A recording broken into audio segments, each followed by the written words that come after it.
Hello दोस्तों, कैसे हैं आप। उम्मीद करती हूँ आप सभी बहुत अच्छे होंगे। चलिए जानते हैं अपनी आज की कहानी के बारे में। सुधा की नई नई शादी हुई थी और 1 महीने बाद जब वह अपने मायके लौटी तो माँ के सामने बैठते ही उसकी आंखों से आंसू बहने लगे। उसने अपनी माँ से कहा, माँ, तुमने किस घर में मुझे भेज दिया है, वहाँ मेरी कोई इज्जत नहीं है।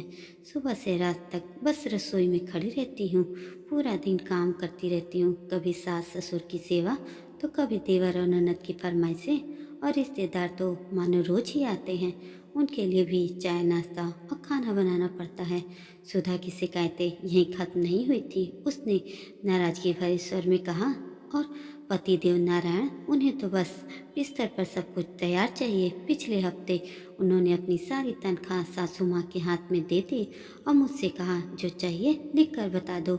माँ, ये सब मुझसे बिल्कुल भी बर्दाश्त नहीं हो रहा है। माँ ने उसकी सारी बातें ध्यान से सुनी और फिर बड़े ही प्यार से बोली, बेटा, तुम्हारे सामने 2 रास्ते हैं। पहला, वहीं रहकर सबको अपनाओ और परिवार को समझो। दूसरा, अपने पति को लेकर अलग हो जाओ। लेकिन याद रखना, जब तुम्हारा बेटा बड़ा होगा और उसकी भी शादी होगी तो क्या तुम भी यह नहीं चाहोगी कि वह तुम्हारे पास रहे?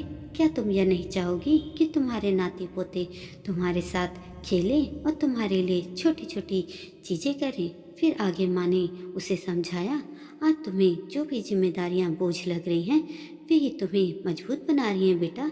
यह अनुभव तुम्हें भविष्य के लिए तैयार कर रहे हैं। सासू माँ तुम्हें इसलिए सिखा रही हैं ताकि तुम भी जीवन की हर एक चुनौती का सामना कर सको। रिश्तों से भागने के बजाय उन्हें अपनाना ही सच्ची सफलता है। माँ की समझाई बातें सुधा को समझ में आ गई थी। उसने अपनी शिकायतों के लिए माँ से माफ़ी मांगी और धन्यवाद भी कहा, जीवन की इतनी बड़ी सीख देने के लिए। सुधा जब वापस ससुराल जाने लगी तो उसकी आंखों में आंसू थे, पर अब उन आंखों में समझदारी की झलक भी दिख रही थी। उसने अपनी माँ से कहा, माँ, मैं समझ गई हूँ आपकी कही हर एक बात को। आपकी बातें ने मेरी आंखें खोल दी हैं। अब से मैं कभी भी शिकायत नहीं करूँगी। मुझे अपनी जिम्मेदारियों को खुशी खुशी निभाना होगा। यह कहते हुए उसने अपना बैग उठाया और ससुराल के लिए रवाना हो गई। माँ अपनी बेटी को समझदारी के साथ जाते हुए देखकर मुस्कुरा दी। उन्हें यकीन था कि अब सुधा हर मुश्किल का सामना आत्मविश्वास और बड़ी ही समझदारी से करेगी और जिंदगी में आने वाली किसी भी कठिनाइयों से नहीं घबराएगी। दोस्तों, आपको यह छोटी सी कहानी कैसी लगी कमेंट करके हमें ज़रूर बताएं, और कहानी अच्छी लगी हो तो लाइक शेयर और मेरे चैनल को सब्सक्राइब भी ज़रूर कर दीजिएगा। धन्यवाद।